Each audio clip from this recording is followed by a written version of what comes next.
Welcome, ladies and gentlemen, to the fabulous Kristy Tupper joining me today exclusively because we sent away Thomas to an interesting SAP show in Las Vegas, where he looks forward to find a lot of opportunities to make conversations and probably find some interesting guests for upcoming shows. But I am the lucky one who has now the pleasure to introduce my guest of today, Kristy Tupper. And I throw some words into the room and in the air, and let's digest what I found out. Kristy Tupper is a highly motivated entrepreneur, a passionate executive leader, renowned for cultivating high-performing teams that swiftly bring quality products to market, and as one example, propelling business growth across diverse healthcare IT sectors. With a solid background spanning payer, provider, member, transactional, and biomedical technology, Kristy is a trusted problem solver and strategic advisor, adept at navigating complex challenges and client escalations. Believing in the power of team development, Kristy fosters an environment of innovation and risk mitigation while prioritizing ROI for clients and the businesses. With an unwavering commitment to meeting human needs, Kristy continuously evolves and improves products to thrive in an ever-changing market landscape. We have had Kristy in several roles for several shows, at least 3 times I could recall properly. One was also on Challenges Like Hyper when she was in the medical business again, and we were talking about the development of the digital workplace and were chit-chatting and joking around about the bot CEO.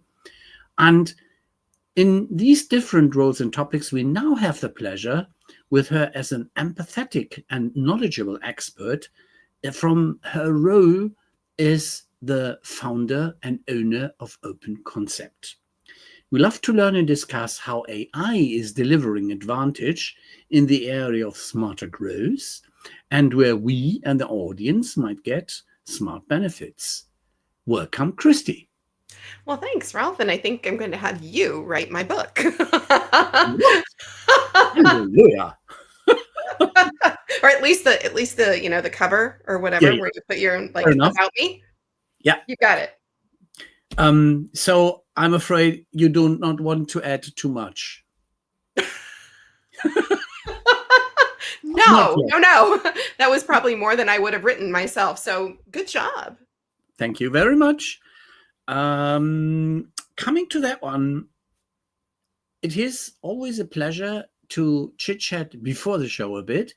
And we found something which is a remarkable starting point, such as you as an entrepreneurial woman having a team of members in your company you employ, which is luckily people you see daily and you trust, and you have developed and founded OpenConcept 2018. And since then, it is a site accompanying backup or the solid foundation for something new. And I was curious and would like to ask you for the starting question, how do you become an entrepreneur? In my case, you have a bunch of really wonderful people say to you, hey, we appreciate all the advice you're giving us for free, but you really should create a business out of this. And that was my impetus to start OpenConcept. My husband and I do very similar. So the team that you referenced in the beginning is my husband and my son. So it is the 3 of us running the business. And I do have to give some credit to my younger son as well, because, he's in the background doing this business degree. And so he interjects every now and then like, well, wait a minute, what about? And I'm like, oh, good idea. So he is an idea donator as well. Yes, an uncredited one, unfortunately. But, I give him all the credit.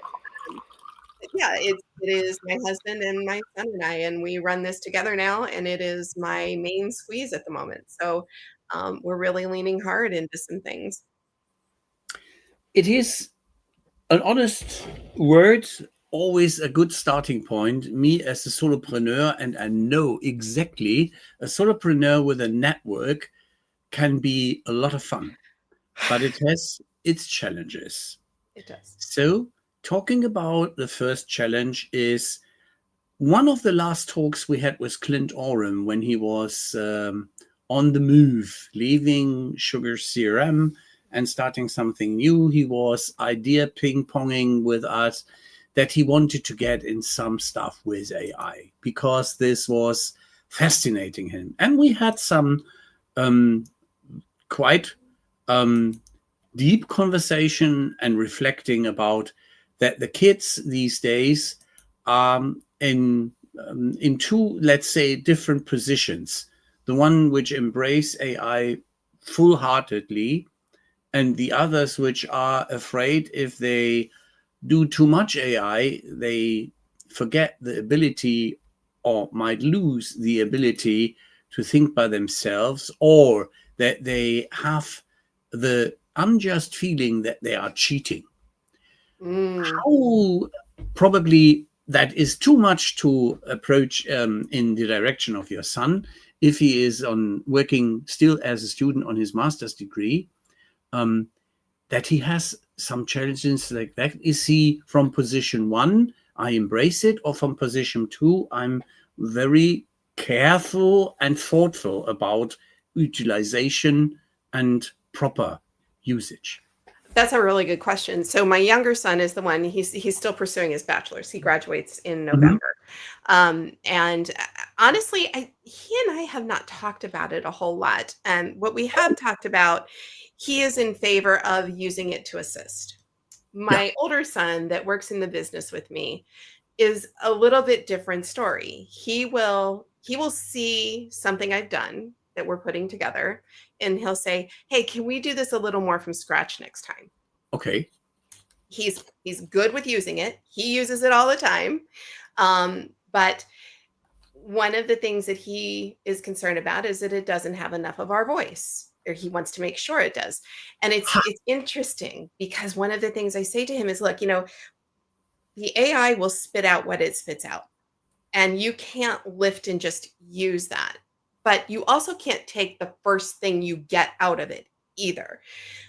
People go to Google and they look up something in Google and they get that AI summary and they go, "Oh, there's the answer," right?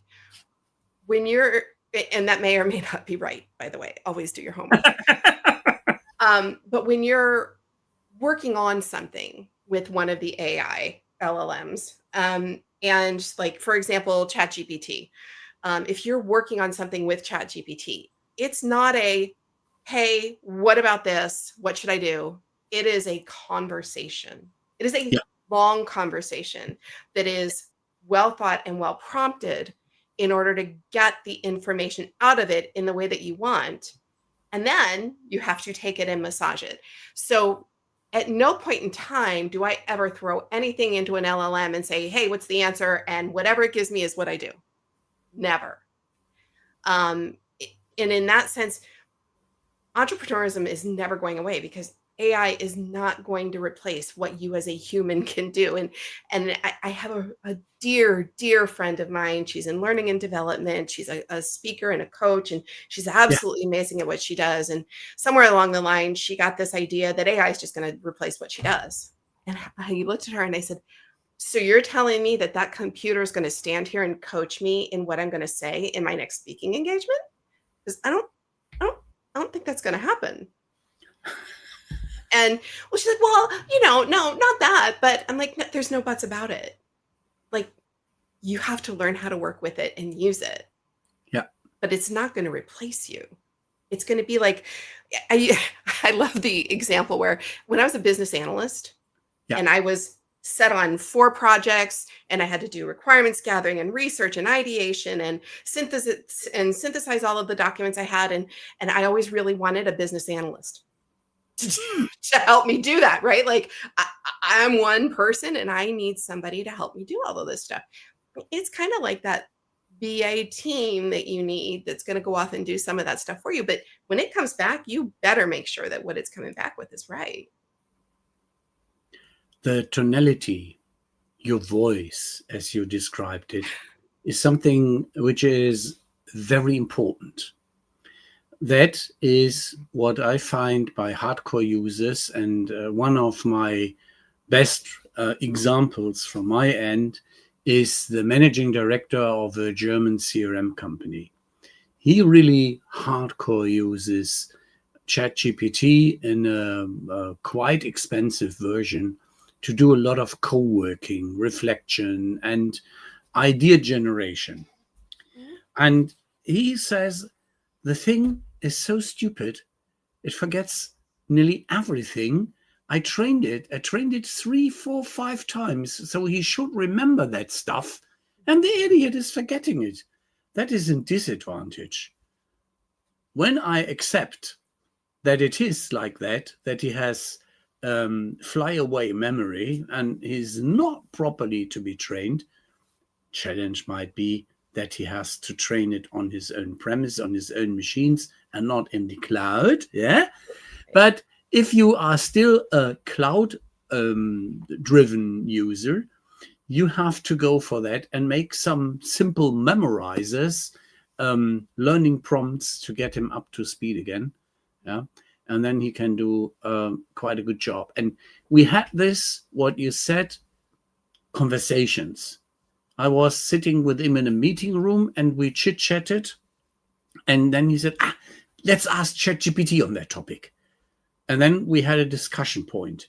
And then we were reflecting, doing some research. And that was a way of co-working with the AI, which I found useful.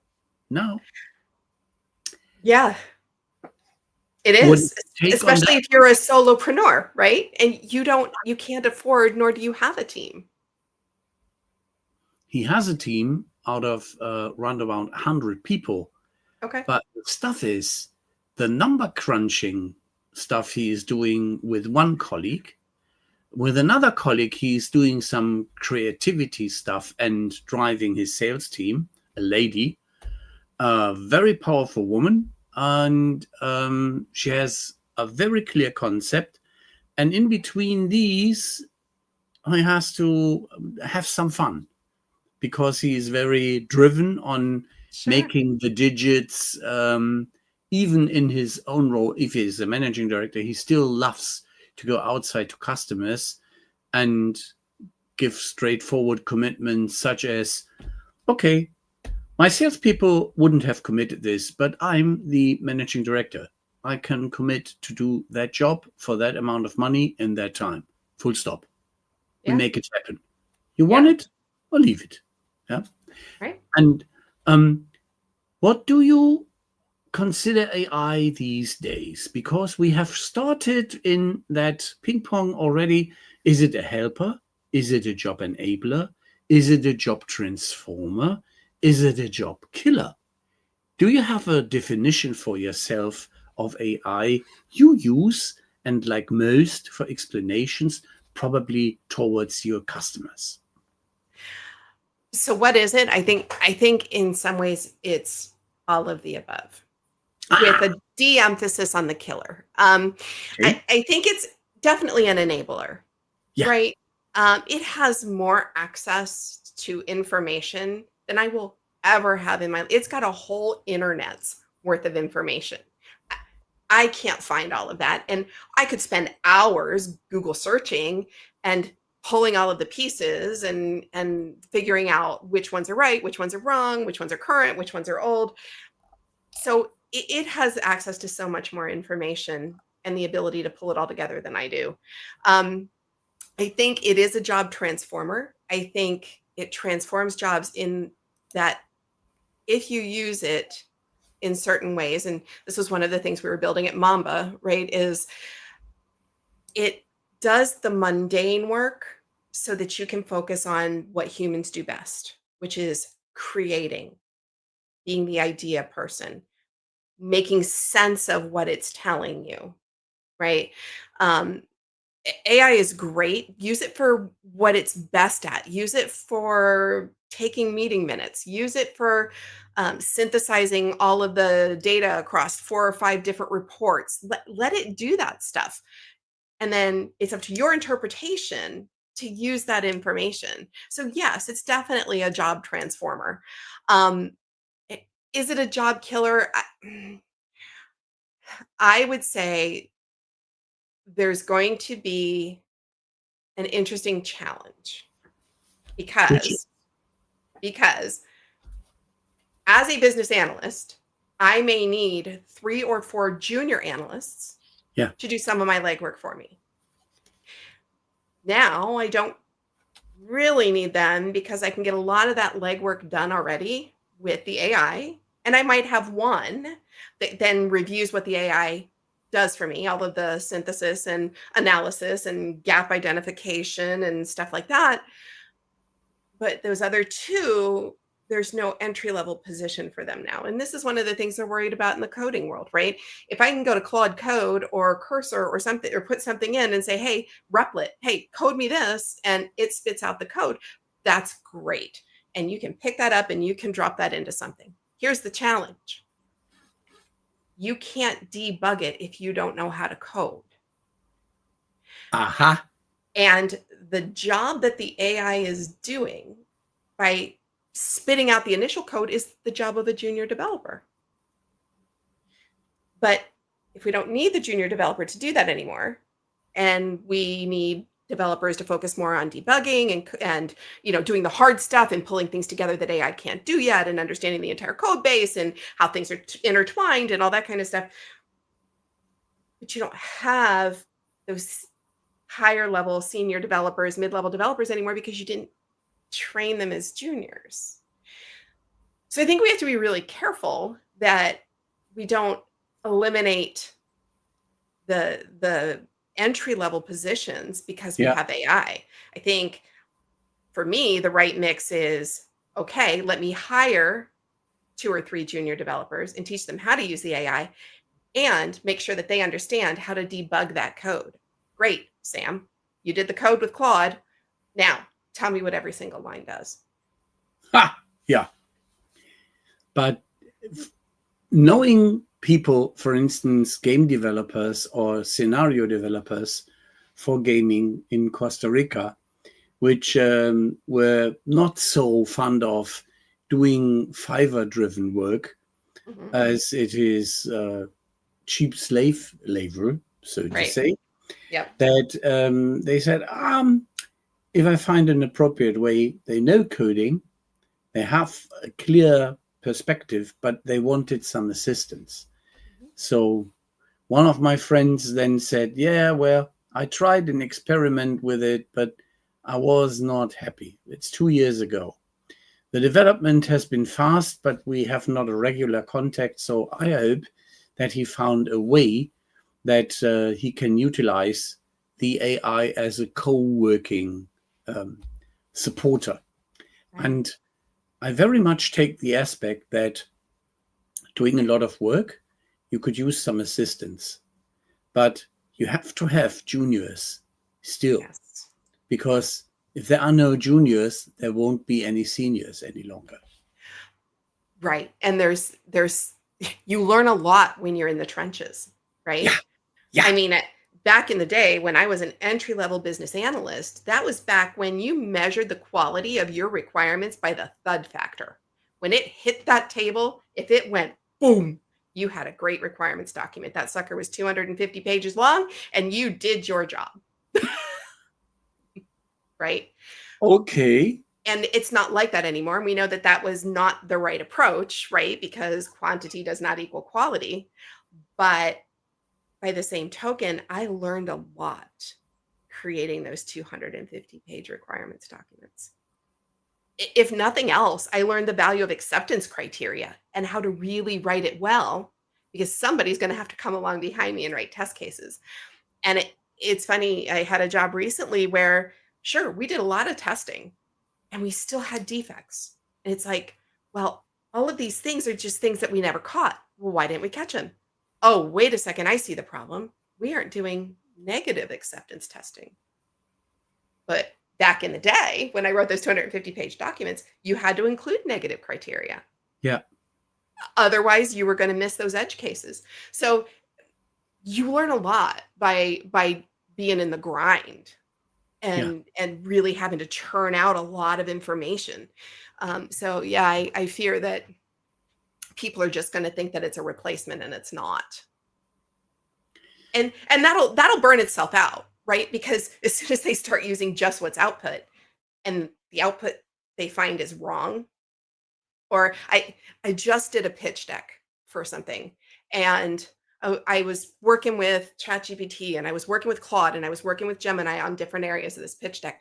And I asked one of them for trending numbers, and the SAM and the SOM and the TAM, and um, and I put it into the deck, and I'm looking at it, and I'm like, man, I'm not a numbers girl, so yeah, okay, whatever.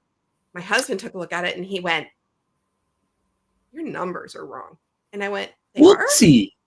And he said, "Well, yeah, if you're going from here to here, and this variable is this, then you're going from here to here, and this variable is this, and they're the same.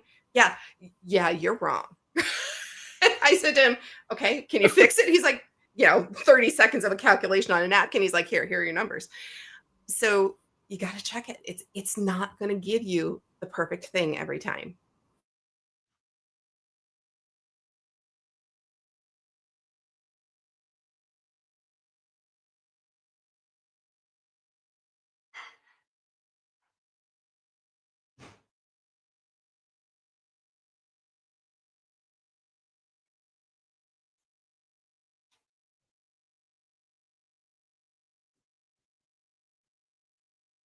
It gets to the fun part.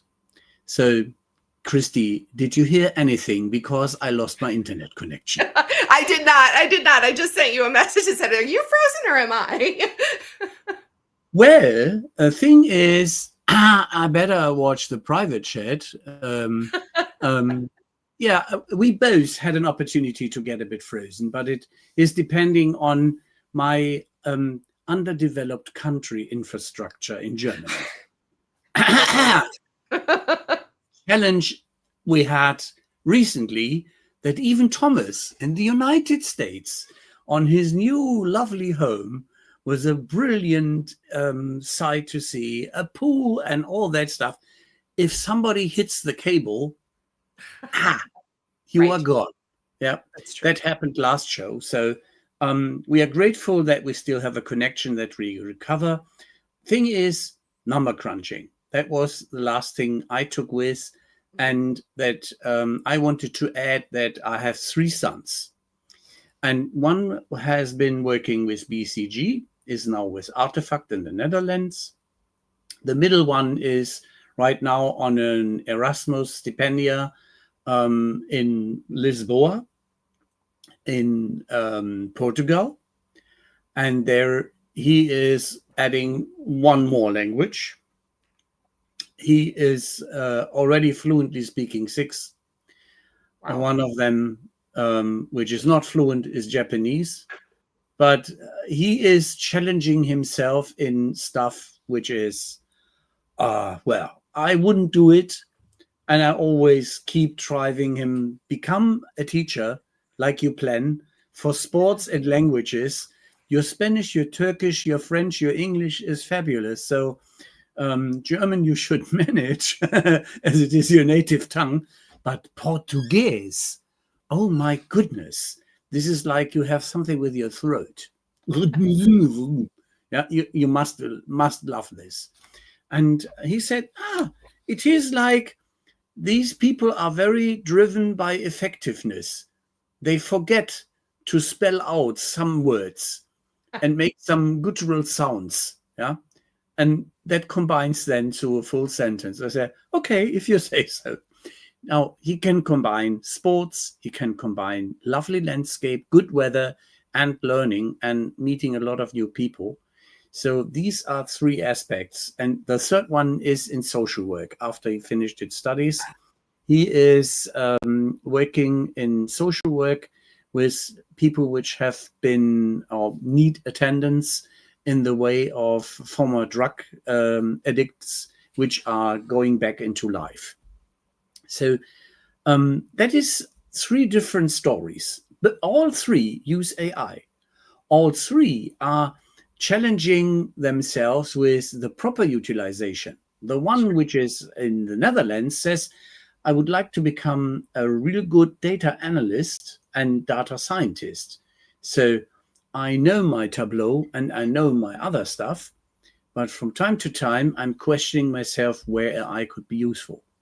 The one as a teacher has done some co-working examination, such as they are allowed to utilize remotely Google and some stuff, their laptop. And my wife was with him, my youngest son was with him, and they were always looking to the questions from the teacher, such as they had online 20 minutes to answer to a very cryptic question. And my middle son said, I do not understand a word. And he asked the AI, what is the sense behind it?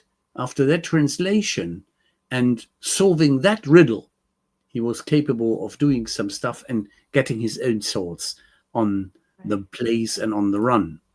But you as a founder, you as an entrepreneur, you have seen a lot of bad sides of aspects, and you have been always, as a human being, and as we know you as an expert, on the good side of the force. And where would you see utilizing AI for your benefit and for the benefit of your customers? Something more about the good side of the force, please. So AI is not going to replace entrepreneurs, but it is going to replace the excuses that hold you back. It's going to replace your self-imposed limitations. I think that's what it does well. It pushes you to think outside the bounds. It pushes you to think about more than you have. And again, it has access to so much more information than you do, that it can do that pretty, I'm going to say, smartly, right? So allowing it to do some of the more mundane work to save you some time, I think is a good thing. I think it is also inspirational in some ways. I have already gone to ChatGPT and said, or Gemini, I think, and said, all right, I'm spinning my wheels here. I'm frustrated and I don't know why I can't make any headway. And it will come back and address me, tell me it understands. And somehow it has gotten to the root of where my frustration lies with this particular issue and will help me with a way out of it. It doesn't give me the answers necessarily, but even it being able to understand where my frustration is when I feel like I'm just frustrated with all of it, it can pinpoint that based on the conversation you're having. And for somebody who spends her day with canvases, like, when we do business modeling for clients, we use a huge canvas, like literally a canvas, and we put sticky notes on it. For someone who spends her day doing canvases and in Canva doing, presentations and documents and, doing coursework and stuff like that. And I'm always creating, for it to be able to say, here's why you're frustrated, I think. What do you think? It's like, oh my gosh, that's absolutely correct. And it just removes that little block. I know people are afraid that they're not going to be able to think because AI exists. Well, if you let it do the thinking for you, then that's correct. However, if you use your own brain, that's not correct. You just start to open up channels of creativity, and the stuff that's hard to do, you still have to do. Yeah, and getting its own tonality and voice, as one example, what you mentioned already. And you have been lately working with Mumbai AI, Mhm. and you had a very intense time and doing a lot of stuff, and you were very much into some in-depth details. So, where are the AI tools there to help SMBs most from your experience at Mumbai, your open concept experience, and at least your own observations by using it yourself? I, I think having number one, knowing your LLMs, right? Good. ChatGPT is really good at some things. It's not really good at everything. Gemini is really good at some things. It is not good at everything. Claude Ah, is really good at some things. It is not good at everything. Those are my three go-tos. I talk to every single one of them every day still, which is a practice I started at Mamba. Um, but I knowing what they can do for you, what they do best, so you know which one to go to, and you only figure that out by asking each one of them the same question and bingo. comparing the results you get. So again, it's not going to tell you it's not the best, right? You got to Yeah, figure that out. So I think knowing what LLM to use for what purposes, good.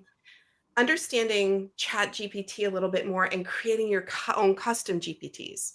I Ah, had a friend that we went through this course together. I was just lucky enough to connect with her like the week before she did it, and she said, yeah, I'm having this session with this guy, and he's doing this thing on agents and all that kind of stuff. And I'm like, really? I'd love to sit in on that. She's like, oh, okay, let's split the cost and let's do it together. And I was like, okay, sounds good.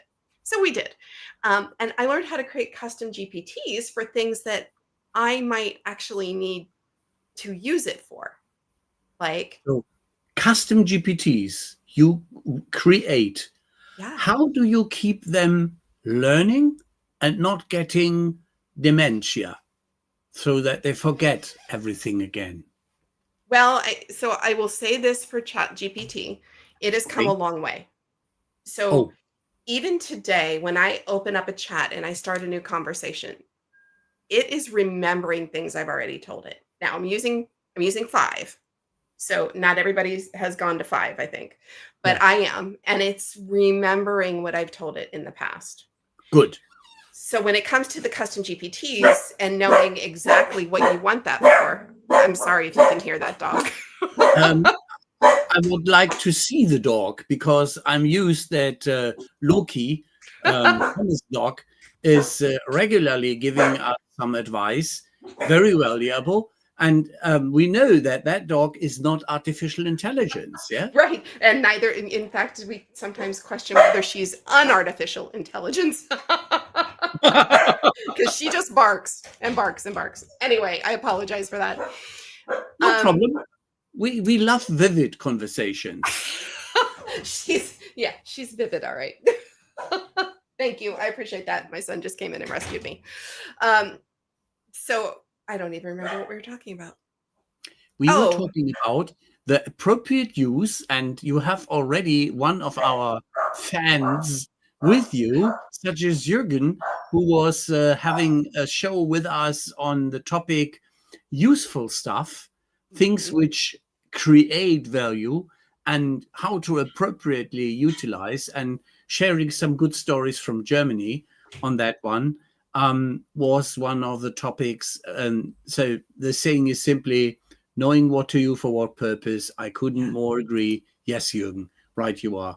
And sharing this with us is very valuable. And you were on ChatGPT 5.0, and that Yes. it is not forgetting everything, but it's not memorizing everything. So it is the less stressful approach. And I asked in between the sentences where we lost the connection that there might be a trick to play, that one has a local GPT, not cloud-based, but on own premises, on own infrastructure, like Bosch GPT or some financial institutions here in Germany, or Jürgen might remember one we have discussed, where they did their own stuff in an insurance company, and they keep them in-house. Yeah. Yeah. Yeah. I mean, you can run it on your own machine. You can run local copies. I would highly recommend that for anything that's sensitive, like especially in the US, healthcare data, anything that's PHI, anything that's sensitive.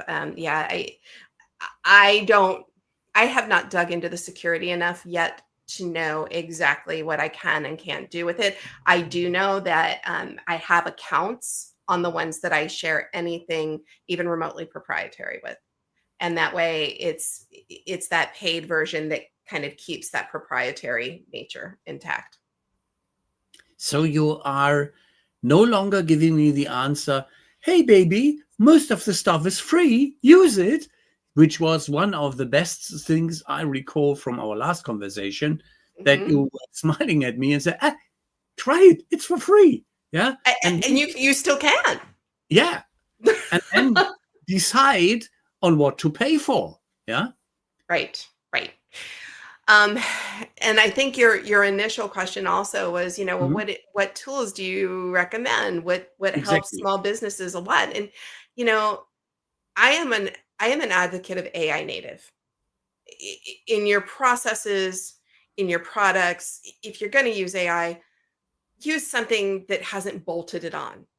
Use something that's developed grassroots, right? There are a few really good exceptions. And I think those are the companies that are actually trying to weave AI into their AI first, AI native capabilities, right? Canva comes to mind. Miro comes to mind. Some of Yeah. these things that existed before AI that have really tightly integrated AI and really embraced it. Like the fact that I can go into Miro and do a window mock-up just by telling it what my color palette is and what I want on the screen is Okay. unreal. And the fact I can go into Canva and I can't find that right image for the presentation I want to do. So I say, hey, create me this. And sure enough, maybe I have to try a couple times and refine the prompt a little bit, but it comes back with something I can But use and I don't this even is have to not leave the tool. the Miro Canva, but the general Canva tool, which has some AI capability. Question. State your question again. Good. There is a tool called simply Canva, and it does a Canva. lot Yeah. of presentation stuff. Is Yes. that the Yep. one you are reflecting on, or is Mhm. it the version Miro Canva, where you have also Canvas in the Miro presentation stuff, and you can co-create a lot of with their AI support? Both. Both. But If I want to create a window mock-up, I go to Miro. okay, If I need a graphic in a presentation or I need words to look a certain way, I go to Canva and I just use what's native in Canva. so being a lazy one and still curious where I can save some time, your suggestion would be that I go to get set up, pre-set up presentation desk. I go for Canva, or do I go for Gamma AI? Or how do you sort it? So I have not used the other tool. Ah, Um, I have used Canva and I have found that the way that they are weaving AI into the fabric of what they do has been really good. Canva's mm-hmm. been around for a long time. It's got a lot of functionality that I kept saying, "Oh my gosh, I wish it would just do this." And now it does. I'm not I'm not willing to abandon Canva for a completely AI centric product yet. I know I had tried Beautiful AI to do presentations Mm-hmm. and it was so not for me and at the time I tried it. So I'm sure it's evolved it's evolved since I've tried it, I'm sure. But for me, it was too much work. It Yeah. was easier for me just to go into Canva and use the stuff that Canva has created around its base functionality with AI. Um, and it is, again, woven deep enough into the fabric of the product versus just being bolted onto the side as a little chat thing, right? That's interesting. Wow. Um, Gamma AI is something which I have tried because I was doing some preparatory work for holding a speech as a network in some area of Cologne. founders, entrepreneurs, small companies. And I said, I will talk about artificial intelligence and how it is changing the life and your work and your customers' work. And I will show you how I created some of my presentation bits. So I started live with a solid internet connection to create a presentation with Gamma AI. 10 slides are for free. So you just give it some topics and you are thrilled about the outcome. And this was like, these improv theater stuff, such as throw me in a title, throw me topic. And I gave it to the machine. It was at that time not perfect, but it was interesting, very interesting. Okay, that's good. That's good. I made a note. I'd like to just go play around with it and see what it is. And even that Stephen LeMay, our dear professor, might not be listening in the moment to us, but when he was in Frankfurt and we met for lunch, I was chit-chatting with him and he said, yeah, well, it is so important that you get the students to utilize the stuff, such as he is challenging the groups. He forms 3 to 4 groups, tasks them with a topic, and task them to try at least 2 AI tools to support. Yeah. And then they change the topics, they change the tools, so the group learns to work and co-work at least with 8 different AI tools they have some expertise on, which are in logistics and the specific areas he is teaching, but he trains them to get the best support. Yeah. Yes. And I will say, Stephen's approach there is nothing short of brilliant. Not that I would expect anything less. Stephen is brilliant. But for kids to come out of college today having that kind of experience with AI, having been forced to use it and use it properly, is missing in a lot of areas. In fact, we've had this conversation on In the Hot Seat where, we're going to be talking to people about, look, you're expecting these college kids to come out with some level of AI understanding, and it's not meeting your expectations. So there's a gap somewhere where the colleges are dealing with it, except Stephen, the colleges are dealing with AI, but they're not really integrating it into curriculum like maybe the business community is hoping they would. That is interesting.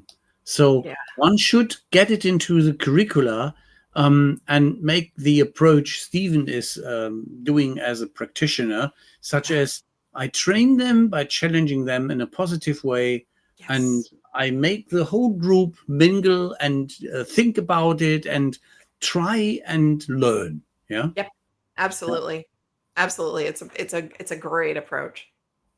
If we take it from the students back to your potential customers, I don't know which size they are, but what I'm always curious about is, like in a CRM project, a lot of people think they can do it yourself by themselves, like a do-it-yourself project. I select my software, I ask some Google, I ask some portals, and then they're in shit. Because there was one thing you said, you will not lose your job. Being an expert, at a dedicated topic like your friend as a coach and trainer and speaker. So I was wondering, what do your customers do, or better have done, before they go to a pro? Because the experience was not as brilliant as expected in do it yourself. Yeah. A lot of the companies that I've talked to, I'm seeing that they're trying to use a lot of those bolt-on tools. I will not name names of CRM companies. There's one that's doing it properly, and there's one that's not. And they're both behemoths. So I'm sure you and your audience can guess who they are. One is treating AI like it's treated all the other acquisitions it's done, right? You just kind of throw them together and try and make them work. And sometimes they do, sometimes they don't. And their AI seems to be doing the same thing from what I've seen. I don't have an account. I haven't used it in the last 3 months. So it may have gotten considerably better. The other one is, again, trying to natively bring the AI into its core functions Yeah. so that it's there. And then if you want more, you can work within the tool to ask for more. Unfortunately, the companies that I'm talking to are trying to bolt it on to things. They're not embracing it to the level that they need to for it to really be native in their business. I mean, when you think about AI native, right? It's your business thinking with you, not after you. And so I don't know, it's got to be in the fabric of what you're doing. I wouldn't try to give you advice on how to create a business plan based on a template. I can go grab a template anywhere that's for a business plan. Would I use that for your business plan? Maybe, but only after I've modeled your business and I understand intimately your business. Then I create the plan. I don't start with the template. Yeah. It's very similar. That's very interesting. And there is one San Francisco-based company which loves very much the blue color. And they are in a very aggressive approach in embracing whatever AI can deliver and kicking off in speech and by brute force people around and let them go and lose expertise and have boomerang effects and are not ashamed to put it in that approach and look for the return of investment for the venture capitalists. Yeah. And how's that going? It is very much surprising me if the CEO is still talking about his ohana. Yeah, this is like I kicked my family in the ass. Not my way. Not my way. The other approach I honestly embrace and admire is, so to say, very Indian driven and has a very solid ground foundation on how they implement and have it in a core functionality, only hidden and always there, supportive.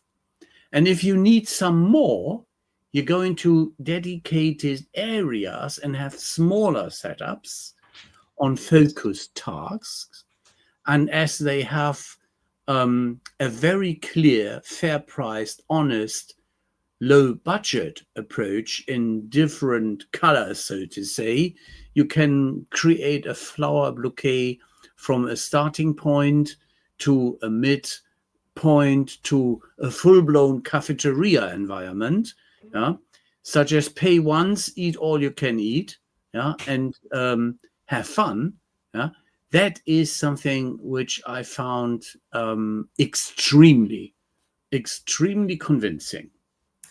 I haven't seen theirs yet, but that reminds me that I do want to go check it out. Having heard their CEO, I think, talk at the IRL conference last year that the Players did, I was really impressed by that man.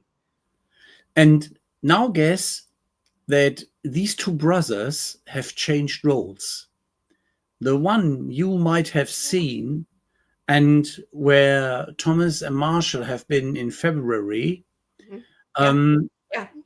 was exactly the time when they changed the guard.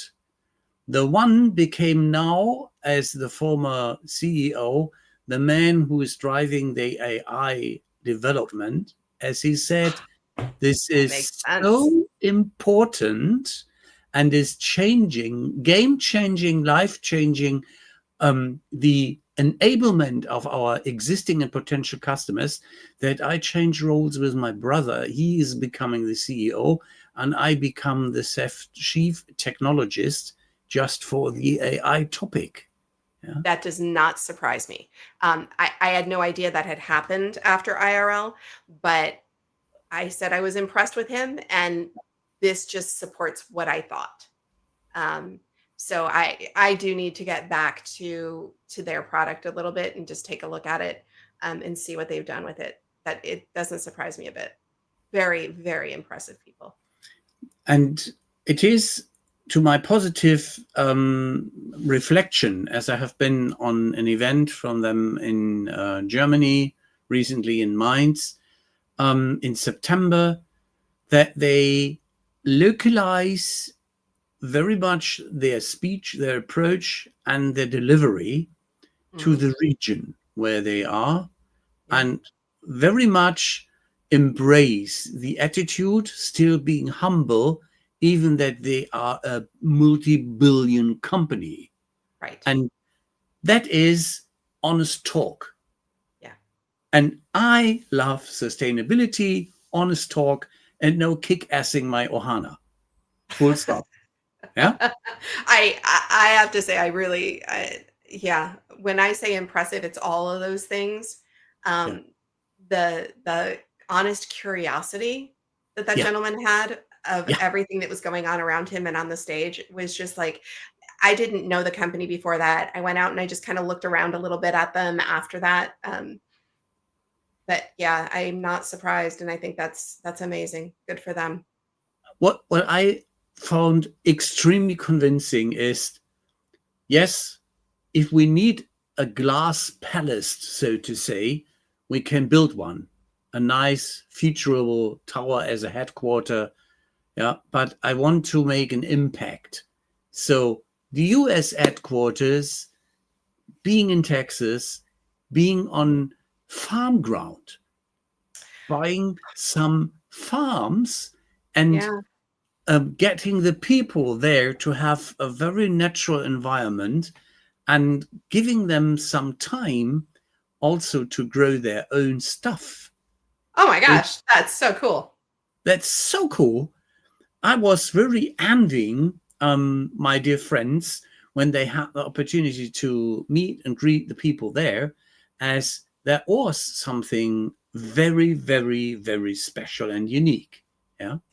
Yeah. And if you rethink this approach, and that they have very much by their word name the small and medium enterprises in their thoughts coming from India, it is very much that I was wondering if we have an option that you can tell me a bit about where SMBs would most profit out of the AI utilization, because I'm shocked that we are 6 minutes up to the hour and knowing if your dog needs to get some escort service or some going Gassi, as it is in German, or that you have some other stuff to follow up.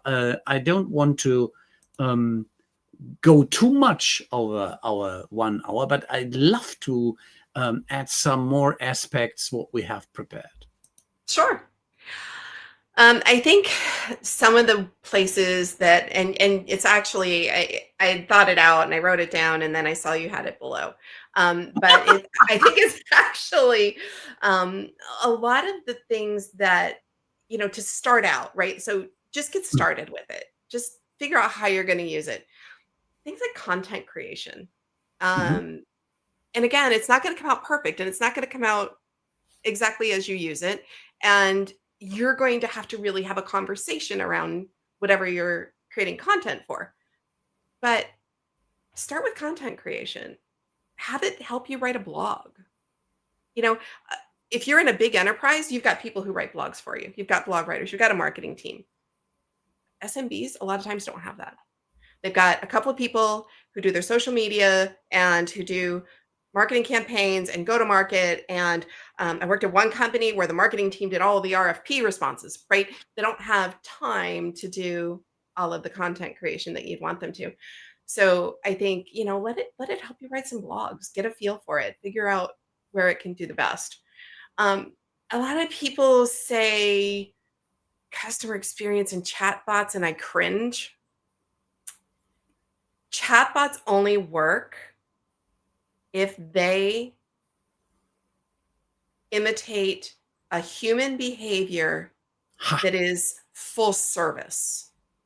So don't make me use one of your pre-filled options, and don't lead me down a path that when I get to the end, the chatbot says, "Oh, sorry, I can't help you with this. Let me connect you with customer success." No, Ja, no, no. Either you're going to do it properly or don't do richtig. it at all. Ja. I can go look at an FAQ document myself. I don't need you to do that for me. So if I'm coming to you, I more than likely have already looked at all of your FAQs. And I had a Wow. printer issue, and I won't say the company. I had a printer issue. And all it wanted to do was let me talk to the chatbot. And after about 6 rounds, and I just kept typing, connect me with a human, connect me with a human, connect me with a human. And finally it figured it out, and it did. But to get through, a 5-minute chatbot conversation only to find out that it can't help me. No, no. No So fun. if you're going to do it with customer experience, you've got to really do it well. I think operationally, it's also operations is another good area where you can get started with it. Mhm. Whether it's RFP responses through a custom GPT, or it's invoicing, or it's dashboard creation, things like that. I think there's some operational things that you can get started with for SMBs. Innovation, I don't like it for it to generate the ideas, because I feel like that is a human experience Ja. based thing, right? ChatGPT or Claude or Gemini have not been in the rooms I've been in. They've not been privy to my conversations. They don't know who I know. They don't know what I know. So I want that innovation to come, those ideas to come from humans. But after they Ja. do, there's a lot of work you can do with an AI to start that market fit analysis, that validation, the approach, has anyone else done this? Is anyone else doing this now? What challenges have they run into? Who are my competitors in this space?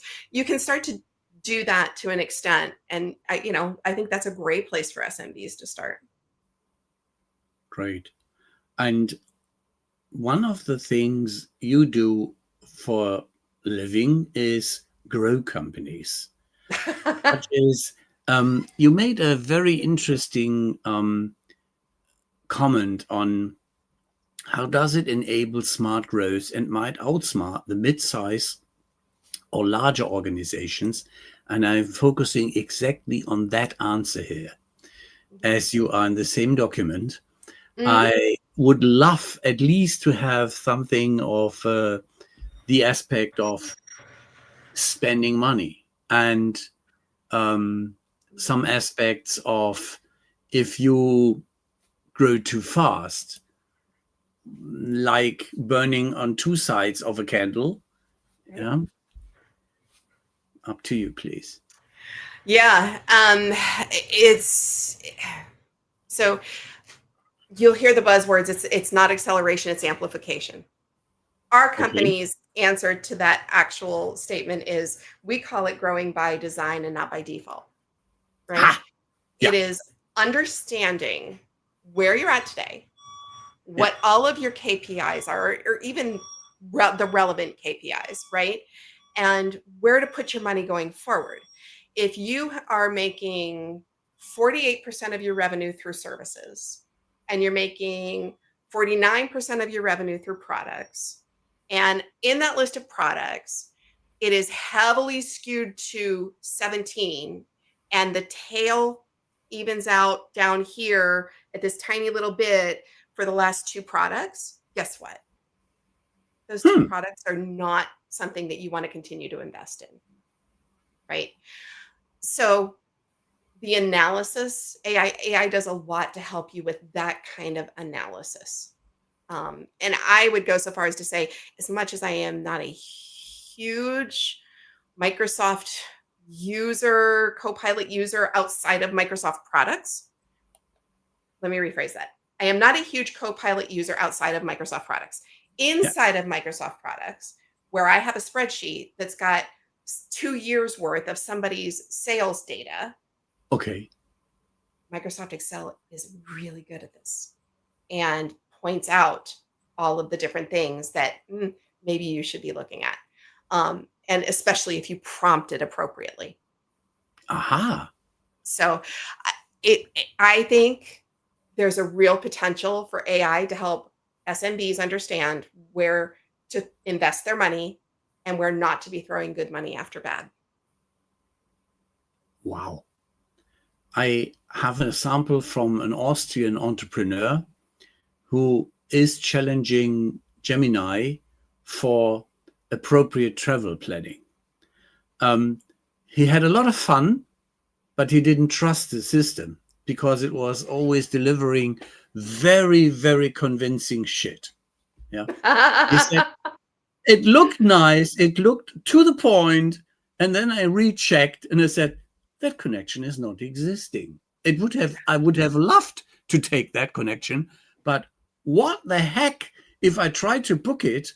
So I asked myself, dear travel agents, better check your AI 3 times, not only twice.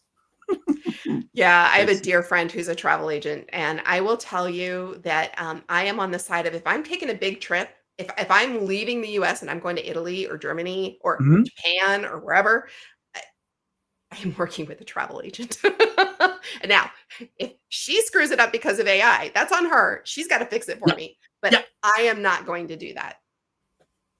It's a very honest take, such as where do you utilize AI and what you use it for? Right. Now, that is a very interesting approach. And if you should pass with your husband or your sons and come by Germany, you know where you have to make a stopover. Absolutely. Absolutely. It is on my list. Frankfurt Airport is a large airport and one can drop by. So some of the practical approach touch I would like to use before we go into the close round. You have mentioned choose your AI companion wisely and challenge at least 3 of them.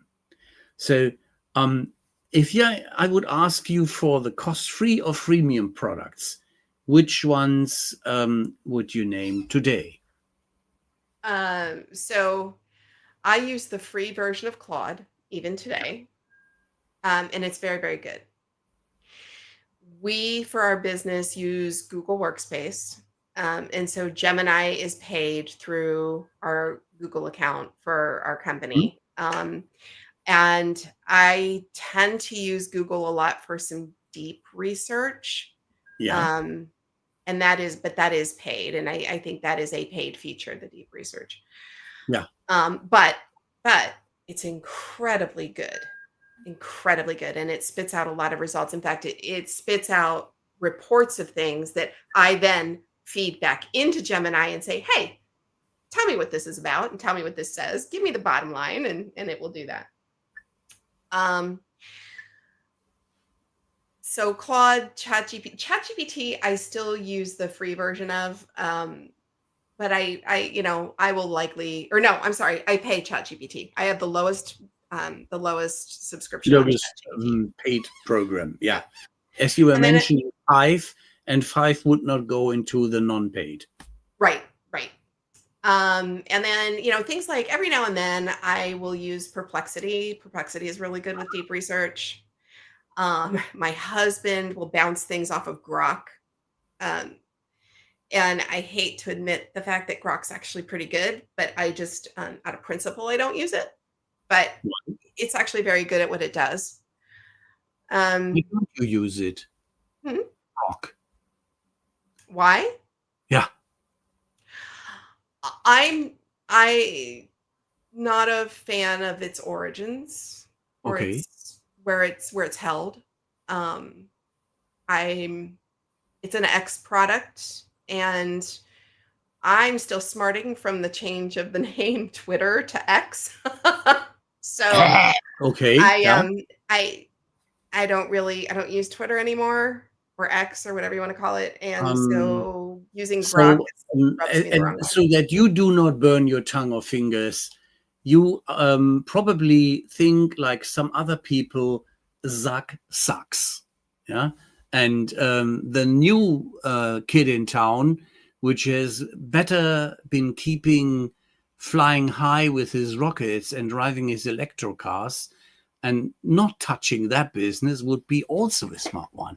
Mm. And we have, Jürgen, we have perplexity in our conversation. So um, that is for a journalist, if it's a writer or in broadcasting, always extremely useful if you have proper, clever, smart sources, naming, which is some tools are delivering that as well.